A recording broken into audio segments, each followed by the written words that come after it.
ایک طرف طاقت کا غرور اور دوسری طرف ایک بے بس قوم۔ مصر کی زمین جہاں ایک بادشاہ خود کو نعوذ باللہ خدا کہتا تھا، اس کے حکم کے بغیر کوئی سانس بھی نہیں لے سکتا تھا، وہ صرف حکومت نہیں کیا کرتا تھا، وہ لوگوں کے ایمان پر بھی قابض تھا۔ لیکن جناب پھر ایک دن سب کچھ بدلنے والا تھا۔ ایک دریا کے کنارے ایک ایسا منظر بننے والا تھا جسے تاریخ کبھی بھول نہیں پائے گی۔ ایک طرف لاکھوں انسان، پیچھے ایک ظالم لشکر اور سامنے صرف پانی ہی پانی، کوئی راستہ نہیں، کوئی امید نہیں۔ اور یہی وہ خاص لمحہ تھا جب ایک نبی نے اپنے رب پر ایسا یقین دکھایا جس نے ناممکن کو ممکن بنا دیا۔ یہ صرف ایک کہانی نہیں، یہ طاقت اور سوچ کے درمیان ایک آخری ٹکراؤ تھا۔ سوال یہ نہیں کہ فرعون کیسے ڈوبا، سوال یہ بھی ہے کہ وہ اپنے انجام تک آخر کیوں پہنچا۔ اچھا، پہلے ہمیں یہ سمجھنا پڑے گا کہ آخر فرعون کون تھا۔ مصر کی قدیم تہذیب جہاں بادشاہت صرف حکومت نہیں بلکہ عقیدہ بھی ہوا کرتی تھی، یہاں حکمران کو صرف انسان نہیں سمجھا جاتا تھا بلکہ اسے زندہ خدا مانا جاتا تھا۔ اسی نظام کے عروج پر ایک نام سامنے آتا ہے جسے کہا جاتا ہے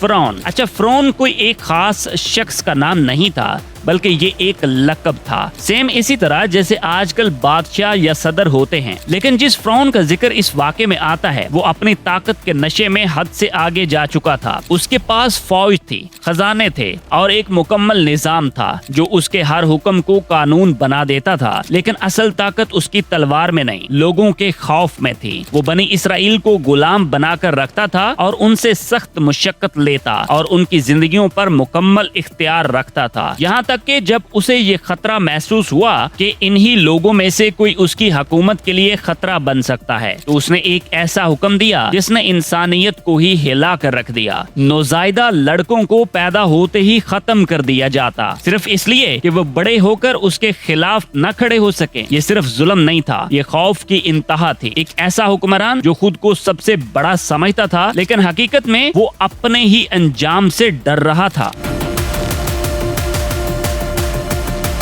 آپ کو ہسٹری میں دلچسپی ہے تو سوچ گر چینل کے ساتھ جڑ جائیے، اس پر نئے ہیں تو سبسکرائب کر لیجیے گا، ویڈیو پسند آنے پہ لائک بھی کیجیے گا۔ تو جناب اس ظلم کے ماحول میں طاقت ایک نیا موڑ لینے والی تھی۔ فرعون کے حکم کے باوجود ایک بچہ پیدا ہوتا ہے لیکن اس کی حفاظت خود اللہ کے نظام کے تحت کی جاتی ہے۔ اس بچے کو عام زندگی سے ہٹا کر ایک غیر معمولی راستے پر ڈال دیا جاتا ہے، وہ یہ کہ اس بچے کو ایک صندوق میں ڈال کر دریا میں بہا دیا گیا۔ فرعون کی ملکہ کی نظر اس بچے پر پڑتی ہے جو پانی میں ایک صندوق میں ایسے تیر رہا تھا۔ اسے یہ بہت پیارا لگتا ہے اور وہ اپنے ساتھ محل میں اسے لے جاتی ہے۔ سو دشمن نے اس کو خود پالا بغیر یہ جانے کہ وہی بچہ ایک دن اس کے نظام کو ہلا کر رکھ دے گا۔ وقت گزرتا ہے اور وہی بچہ جوان ہوتا ہے۔ اب وہ صرف ایک شخص نہیں رہا بلکہ ایک سچائی کا نمائندہ بننے والا ہے۔ ایک دن وہ مصر سے باہر نکلتا ہے اور وہاں ایک واقعہ اس کی زندگی بدل دیتا ہے۔ اسے ایک خاص پیغام ملتا ہے، ایک ذمہ داری، ایک مشن۔ یہ وہ لمحہ تھا جب حضرت موسیٰ علیہ السلام کو نبوت عطا کی جاتی ہے اور ان کے سامنے ایک سیدھا راستہ ہے، اللہ کا پیغام فرعون تک پہنچانا۔ لیکن یہ کام آسان نہیں تھا کیونکہ وہ شخص جس کے سامنے انہیں جانا تھا وہ خود کو خدا ہی تو سمجھتا تھا۔ حضرت موسیٰ علیہ السلام کو حکم دیا گیا کہ وہ سیدھا فرعون کے دربار میں جائیں اور اسے ایک واضح دعوت دے۔ یہ کوئی عام پیغام نہیں تھا، یہ ایک اعلان تھا کہ اقتدار، اختیارات اور عبادت صرف اللہ کے لیے ہے۔ حضرت موسیٰ علیہ السلام اپنے بھائی ہارون کے ساتھ فرعون کے سامنے پہنچے۔ محل کی شان و شوکت، سونے کے ستون اور درباریوں کا خوف، سب کچھ ایک طرف تھا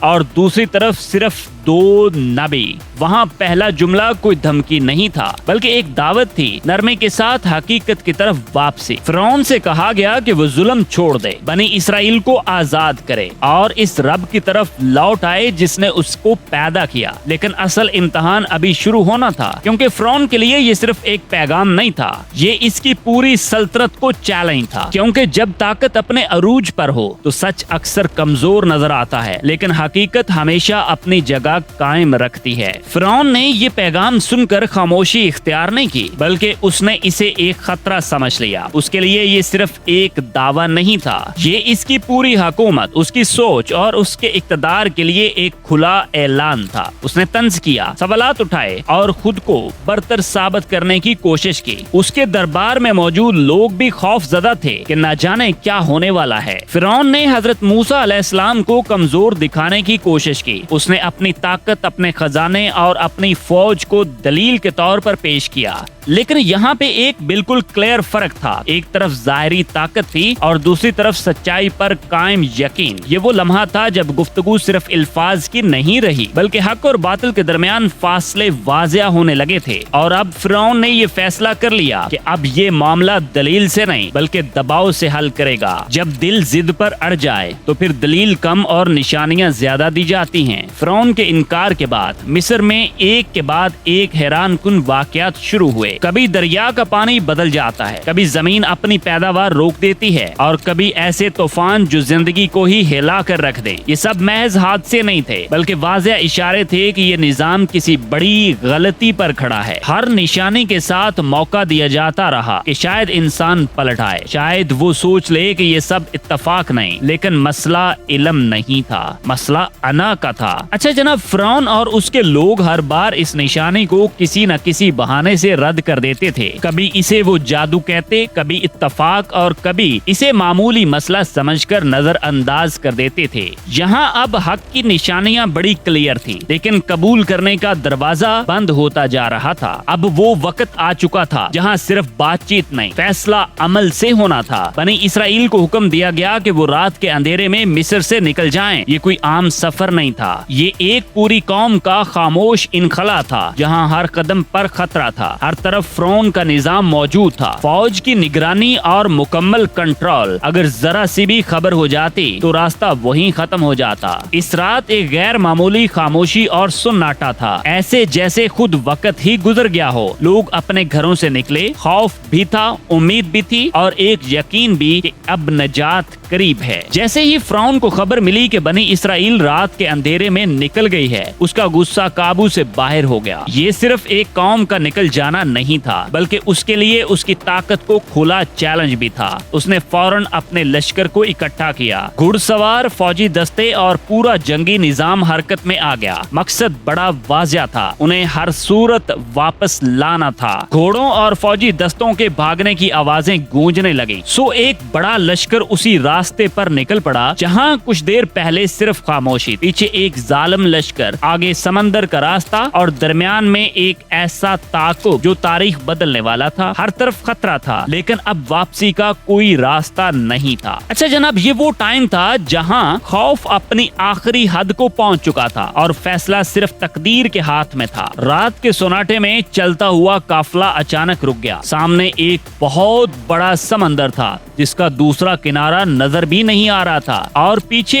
गर्दो गुबार उठाता हुआ फिरौन का लश्कर तेजी से करीब आ रहा था। अब ना कोई रास्ता आगे और ना ही पीछे। बनी इसराइल के लोग घबरा गए। खौफ, बेबसी और मायूसी एक साथ उनके चेहरे पर आ गई। कुछ ने कहा कि हम पकड़े जा चुके हैं, अब बचने का कोई इम्कान ही नहीं। लेकिन यहाँ पे हजरत मूसा अलैहिस्सलाम का यकीन उनसे बहुत मुख्तलिफ था। वो इस सूरत हाल को सिर्फ बंद रास्ता नहीं देख रहे थे, बल्कि एक आजमाइश समझ रहे थे जिसका हल अभी भी जाहिर होना बाकी था। पीछे मौत जैसा ताकुब था और सामने एक खामोश गहरा समंदर। लोग खौफ से जम चुके थे, कुछ की आवाजें कांप रही थीं और कुछ खामोशी से टूट रहे थे। और यहाँ पे हजरत मूसा अलैहिस्सलाम को अल्लाह का हुक्म मिला। उन्होंने अपना आसा पानी की तरफ उठाया और एक ऐसी हकीकत जाहिर होने लगी जो इंसानी अकल से बिल्कुल बाहर थी। समंदर के अंदर अचानक हरकत पैदा हुई। पानी दो हिस्सों में अलग होने लगा और दरमियान में एक खुश्क रास्ता बनने लगा, जैसे जमीन ने खुद रास्ता दे दिया हो। ये सिर्फ पानी का हटना नहीं था, ये एक निजाम का बदल जाना था। अब वो जगह जहाँ कुछ लम्हे पहले मौत थी,